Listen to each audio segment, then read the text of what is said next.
Тельцы, приветствую вас, мои хорошие. Меня зовут Ева Лехцер, вы на моем канале, и для вас я снимаю ваш таро-прогноз на 2024 год.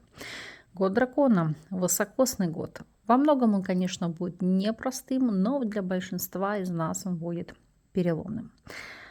Какими арканами откроется, какими энергиями, что войдет в нашу жизнь, будем сейчас смотреть и анализировать.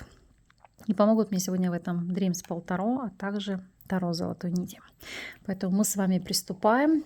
Для тех, для кого актуально, напоминаю, что вы можете смотреть расклад по асценденту, сопоставить, сравнить и посмотреть, какой из знаков для вас резонирует в большей степени. Ну а для тех, кто очень ждал расклада по 12 домам, я его также выполню годовой, но несколько в ином ключе. Там мы будем с вами анализировать те основные задачи, которые нужно будет проработать в течение года. А сейчас мы будем заниматься прогностикой. Поэтому приступаем. Итак, тельцы, что же вас ожидает в течение 2024 года в рамках бизнеса и карьеры? И у вас здесь ложится аркан Император. Это карта стабильности, тоталитарности, контроля, карта успеха, продвижения, карьерного роста. Для некоторых из вас становление собственного дела. У некоторых это может идти обретение бизнес-партнера, друга, с которым может вас продвинуть, вам в чем-то помочь, посодействовать, подсказать. А для некоторых это как новый старт, новая возможность, новая должность, на которой вы будете раскрывать все свои лучшие качества. Для тех же, кто у нас сейчас не работает или по ряду причин работать не может, по аркану Император это может быть созависимое положение, в частности от мужчины, будь то супруг, отец, брат или может быть какой-то дальний родственник, но тем не менее человек, благодаря которому вы будете раскрываться, реализовываться, может быть пробовать себя в какой-то нише. Посмотрим, о чем будет говорить этот аркан в целом. Итак. Что мы здесь видим? Обратите внимание, у вас здесь ложатся девятка монет, тройка жезлов и аркан Дьявол. Дьявол, конечно, накладывает не совсем благоприятный отпечаток, потому что это обязательство. Это новые обязанности в целом, это тотальный груз, это зависимость и реализация вашей карьеры, вашего дела от других людей, потому что здесь в одиночку вы не справитесь. Но девятка монет – это становление, это обогащение, это новые возможности роста. Тем более тройка жезлов вам об этом говорит. Это как расширение, новые контакты, новые связи, которые вас выведут на пьедестал. Потому что по дьяволу, пусть и манипуляциями, правдами и неправдами, но тем не менее это заполучить для себя новый статус, новые перспективы. И если смотреть данную триаду, то для тех, кто у нас сейчас не работает, как мы видим по аркану Дьявол, я озвучивала это изначально, это были созависимые ситуации, но я не могу сказать, что вас не радует таковое положение вещей. Потому что при всем при этом, занимаясь какими-то бытовыми обязанностями, аспектами, вы чувствуете себя реализованными, потому что вы ощущаете свое как основное предназначение. Для кого-то это быт, семья, дети, близкие, родственники. В любом случае, по девятке монет я могу сказать, что здесь выражена ваша самодостаточность, и вы от этого не будете страдать. То есть это не будет сказываться на вашем потенциале. Некоторые из вас, поскольку дно колоды ложится тройка чаш, указывают на то, что вы будете большую часть своего времени посвящать какому-то хобби или, может быть, какому-то увлечению, которое впоследствии вы можете вывести в ранг профессионального и, как следствие, на этом зарабатывать. Теперь проанализируем, как же для вас может отозваться финансовая сторона вопроса. Что по финансам? Колесница. Колесница – это всегда прирост, это увеличение дохода, это новые возможности. Оно неудивительно. Почему? Потому что до середины мая месяца Юпитер вам еще покровительствует, находится в вашем знаке, все расширяет и приносит новые возможности, увеличение дохода. Поэтому колесница – это всегда рост. У некоторых из вас это может быть получение денег из двух источников дохода. Опять же, это денежные переводы. Для некоторых из вас это расширение вашего вида деятельности. То есть могут быть как новые офисы, филиалы или расширение вашей сети. Допустим, вы выходите на международный рынок. И помимо всего прочего, колесница здесь может говорить о значительных тратах, связанных с поездками, путешествиями, переездами, у кого-то эмиграцией или покупкой автомобиля. Чтобы не было так много или-или, потому что уже предвкушаю, что будете писать это в комментариях. Раскроем этот аркан, посмотрим, о чем он будет говорить. Что у вас здесь по финансам? Двойка чаш, солнце, шестерка монет. Ну, слушайте, для большинства из вас, вне зависимости от того, мужчина вы или женщина, деньги будут приходить через отношения. Как финансирование, как спонсорская поддержка, потому что, смотрите, двойка чаш.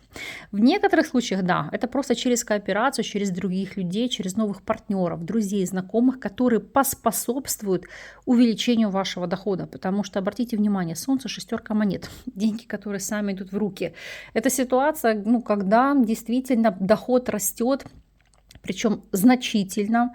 Вы, конечно же, будете рады этим суммам. И здесь не только тратите как бы на себя любимых, на отдых, потому что солнце это предполагает, но и по шестерке монет это помнить золотое правило энергообмена. То есть это еще заниматься благотворительностью, потому что шестерка монет это умение отдавать, делиться, жертвовать, тем самым приумножая свое благосостояние.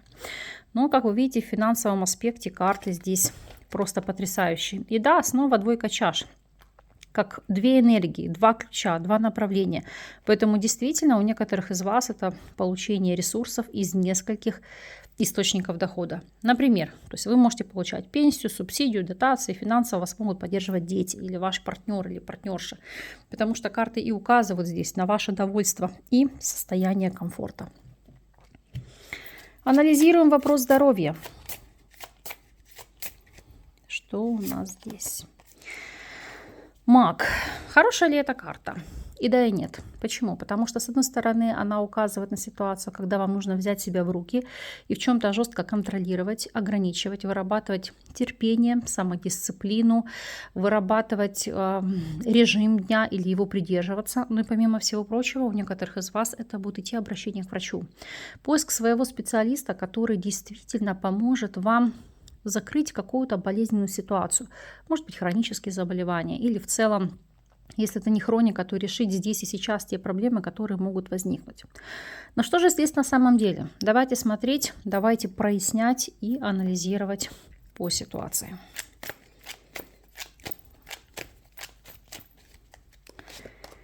Итак, звезда, сила и десятка монет.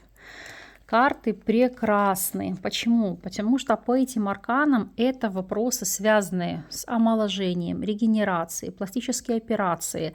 Это все, что направлено на улучшение вашего внешнего вида, на молодость, красоту, на действительно, знаете, какие-то регенеративные процессы, которые повернуть время вспять. Даже, может быть, если у вас нет как таковых внешних изменений, но вы будете значительно лучше себя ощущать по здоровью. Потому что звезда в большинстве своем это и детокс-программы, это очищение, причем как чистки, ну, назовем такие физические, да, то есть там чистка кишечника или там, может быть, вопросы планового голодания под контролем врача, так и чистки энергетические, потому что, смотрите, сила и десятка монет – это обретение структуры, новые возможности. И как следствие для вас это стабильность, улучшение самочувствия, вопросы процветания. Если здесь были какие-то наследственные заболевания или генетические нарушения, то это при помощи врача их грамотно скорректировать, чтобы они не влияли ни на ваше состояние здоровья и качество жизни, ни на ваше, так сказать, потомство, если вы планируете вопросы продолжения рода. Ну а в целом это активный спорт, потому что звезда и сила это в прямом смысле слова красота, потому что десятка монет это еще очень существенно в себя финансово вкладываться ради омоложения, ради улучшения внешнего вида, самочувствия. То есть это может быть и диетолог, и нутрициолог, и эндокринолог, и тренер, и любой спектр врачей, которые действительно, знаете, сделают из вас конфету, вне зависимости от того, мужчина вы или женщина. Поэтому в этом ключе карты действительно для вас благоприятны. Кстати, еще по этим арканам это может быть для вас как новый способ получения энергии, например, через закаливание, потому что звезда, сила, десятка монет — это как плановое, поэтапное, постепенное внедрение каких-то новшеств в вашу жизнь. То есть если вы что-то для себя планировали, может быть, с какой-то криокамерой, как, знаете, есть процедуры омоложения или просто закаливания, то для вас это будет актуально и эффективно. Посмотрим, о чем здесь скажет личная жизнь. Будут ли здесь у вас перемены или нет. И здесь ложится аркан Мир. Аркан очень знаковый. Почему? Потому что для некоторых это будет закрытие прежней страницы в вашей жизни, а для некоторых это будет новый старт. Знаете, как говорят, окно в Европу, так или просто для вас новое окно возможностей. По миру зачастую это может быть как и бракосочетание, и деторождение, и знакомство с партнером или партнершей издалека. Да, это, безусловно, может идти в формате и социальных сетей, но зачастую эта карта показывает на знакомство с кем-то за рубежом. Не обязательно это может быть иностранец как таковой или иностранка. Это может быть ваш соотечественник или соотечественница, но который уже длительный период времени проживает в другой стране. Ну а в целом для вас это осознание своих возможностей, рост вашего потенциала. И, конечно же, эта карта для каждого будет звучать по-своему, в зависимости от того, вы свободны или вы находитесь в отношениях. Поэтому будем раскрывать, о чем же говорит данный аркан. Итак, что же у вас здесь? Так. Дно колоды у вас здесь ложится тройка мечей. Сейчас я буду объяснять, о чем здесь идет ситуация. И здесь смотрите по картам. Мир, королева монет и рыцарь жезлов. В первую очередь для тех, кто состоит в любовных треугольниках. Дон колоды об этом говорит. Для вас эта информация будет более важна, более значима. Вы будете завершать для себя эти болезненные отношения, и у вас здесь будет абсолютно новое знакомство, новый союз. То есть как закрывать старую веху. Здесь карты четко показывают, что все, вы уходите в новое. Все старое закрывайте и оставляйте за собой. Тем более смотрите, как дублируется два аркана Мир. Посмотрим для тех, кто у нас свободен, как для вас отыграется данная триада карт.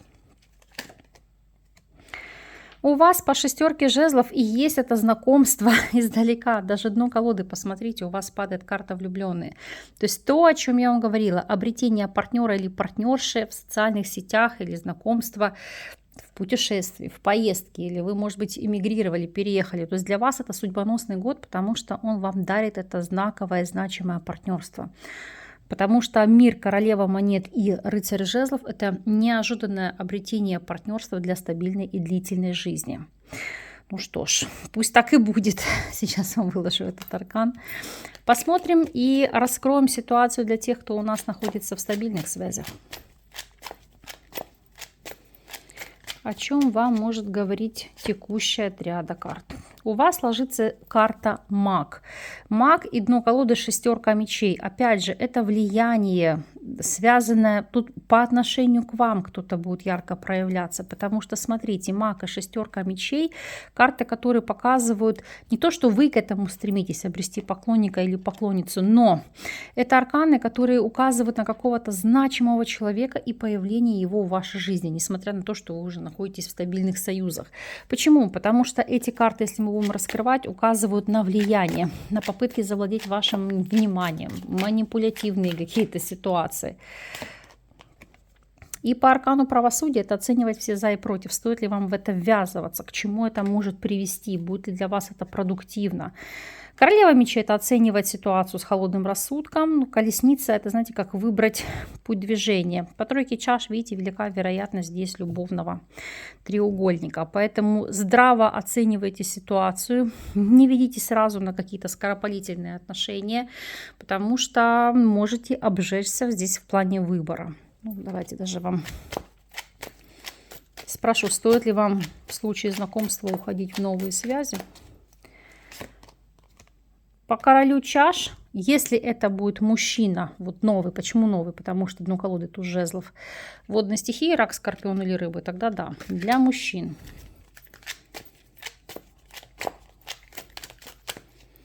Для мужчин. по рыцарю монет и королеве чаш. Только в том случае, если женщина будет водной стихии, тогда для вас эти отношения могут быть стабильными. Поэтому стремитесь. Восьмерка пентаклей и королева чаш, они говорили о ситуации, что вы активно будете вкладываться в эти отношения. А мы с вами смотрим следующие арканы. Смотрим с вами неожиданность периода, что тут по факту. Жрица. Жрица — это либо углубляться в какие-то навыки, знания, может быть, которые вы будете скрывать от других. И не потому, что там есть что скрывать, а с целью, знаете, как пока вы не наберетесь какого-то опыта, навыка или знаний, чтобы не пускать какую-то пыль в глаза, то есть когда вы добьетесь какого-то результата. Но помимо всего прочего, данный аркан говорит о ситуации, когда вы будете слишком прислушиваться к своей интуиции, каким-то вещим знакам, каким-либо вообще значением, символизму или вещим снам, которые вам могут идти. Этот год вам подарит много необычных людей, людей, которые для вас будут как темная лошадка. Возможно, люди, которые реализованы или в эзотерической нише, или могут работать на каких-то закрытых предприятиях, секретных учреждениях. Потому что жрица — это всегда что-то под покровом тайны. Что конкретно? Давайте анализировать.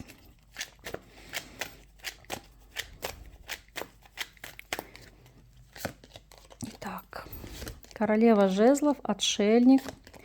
И у нас здесь падает король жезлов. Ну, смотрите, поскольку здесь вне зависимости от принадлежности вашего знака зодиака к земной стихии, смотрите, здесь падает как пара.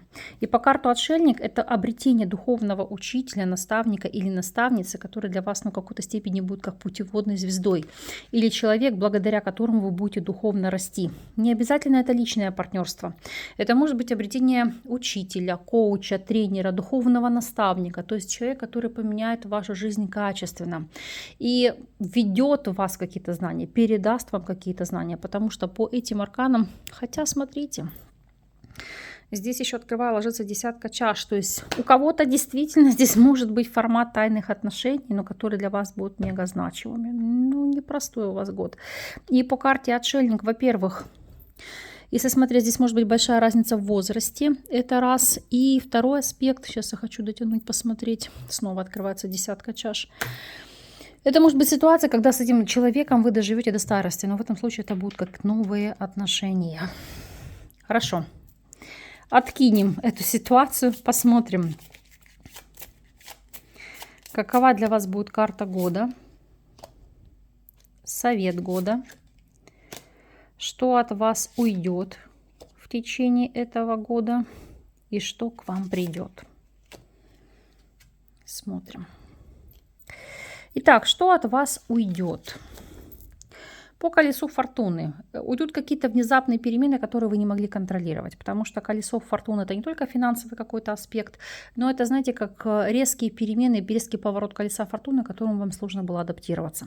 Ну, например, у некоторых это мог быть вопрос эмиграции, переезда, смены места жительства, смена социального статуса. Ну, например, кто-то развелся, кто-то там вышел замуж, родил или там стал бабушкой. То есть это взятые как новый статус, новые обязательства, которые для вас являются какой-то сложной, тяжелой ношей. Но мы раскроем эту карту. О чем тут конкретно речь? Туз мечей, рыцарь чаш и четверка чаш. Уходит ситуация, когда нужно принимать решения здесь и сейчас, и эти решения не особо вас радуют. И по рыцарю чаш это все-таки в большей степени у кого-то было связано с поездками, с переездами, с эмиграцией, с командировками внеплановыми. Да, с одной стороны, они как бы в радость дают перспективу роста финансового, карьерного, но с другой стороны отягощают. Вот видите, потому что по четверке чаш это как жизнь неполная чаша. Нет вкуса жизни или жизнь на паузе, то теперь эти перемены канут в небытие. Посмотрим с вами, о чем тут идет речь относительно ситуации, что придет в вашу жизнь.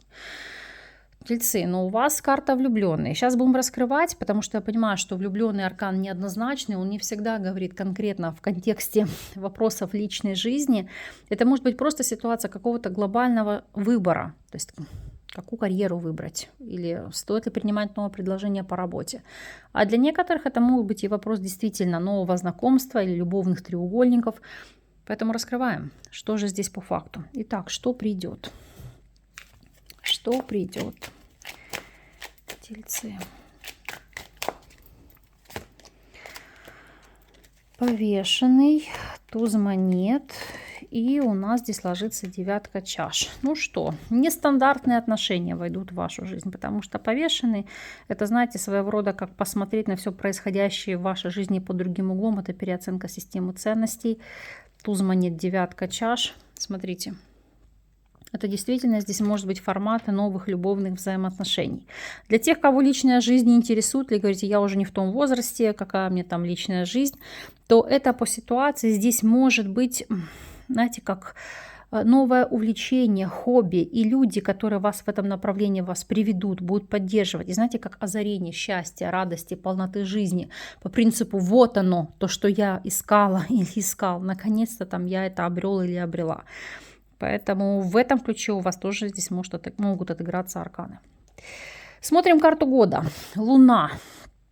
Луна – это работа со своими страхами, и со своим подсознанием, и какой-то нестабильностью, эмоциональными привязками, негативными привычками. И, знаете, проработка жизни на низших вибрациях, то есть вот отказ от этого, то есть желание уйти к чему-то большему.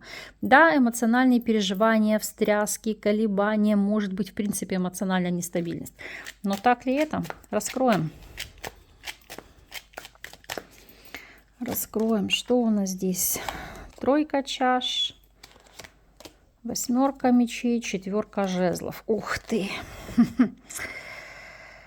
Так, для некоторых из вас это, знаете, вот 3 чаш и 8 мечей, не уйти в какие-то любовные интриги с целью сохранения семьи, ну, если это вы в стабильных союзах.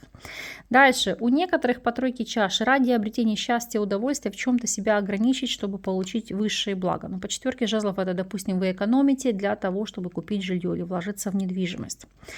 Еще 3 чаш и 8 мечей после длительного периода ограничений, ну, например, вы были в эмиграции, не могли по ряду причин вернуться домой, то 4 жезлов говорит о том, что, опять же, Луна, у нас карта Родины, также может указывать на ситуацию, что вот оно, есть возможность вернуться в родные пенаты. Сейчас даже хочу открыть, посмотреть. Ну, 6 жезлов снова ложится. То есть, да, у кого-то здесь может быть ситуация, так сказать, возврата домой, воссоединения с близкими, хотя длительный период вы не могли себе этого позволить. Смотрим совет от карт. Повешенный. Вот это интересно. Почему? Потому что здесь не только переосмысление жизни, новые какие-то убеждения, новые взгляды, переоценка системы ценностей. Это и погружение в эзотерику, и в духовные практики. Это может быть в некой степени позиция интроверта, отказ от чего-либо с целью глубже познать себя, лучше познать свою жизнь и то, что в ней происходит. Поэтому смотрим, что у вас здесь. Императрица, паж чаш, туз жезлов. Слушайте, тут у некоторых вопрос зачатия и вынашивания, потому что повешенный, но у меня, сколько на практике я не смотрела, у меня очень часто эта карта показывает о вынашивании детей. И здесь императрица, паж чаш и туз жезлов. Это, знаете, как вопрос зачатия, деторождения. Но и есть еще такой один момент. Для тех, кто раньше считал, что вот я любил или любила, это вообще, знаете, какая-то крышесносная ситуация, потому что здесь наконец-то понять и осознать, что значит такое любить. То есть может быть настолько сильное увлечение, через которое вы раскроетесь полностью, как супруга, как женщина, как мать. А для мужчины это как всецело раскрыться через женщину, пожертвовав какими-то своими устоями в жизни. Поэтому могу сказать, что год у вас будет такой, год встряска. Вам скучно 100% не будет. Будете только как бы успевать за происходящими событиями. Хотя негативные аспекты, вот те, которые были, видите, они уже отошли. И здесь только перемены, которые идут со знаком плюс. Ну что ж, тельцы, я искренне надеюсь и верю в то, что так это и будет. Посмотрим еще, дополним это впоследствии все раскладом на 12 домов, чтобы так сложился пазл, мы увидели всю картинку всецело. Но я уверена, что вы уже даже в конце 2023 года заложите фундамент для развития событий в 2024. На то он и высокосный, на то он вам и принесет эти кардинальные и глобальные перемены. Я вам желаю самого лучшего, самого яркого, самого продуктивного года. Пусть Вселенная вас слышит и вам помогает. Я с вами не прощаюсь. До новых встреч.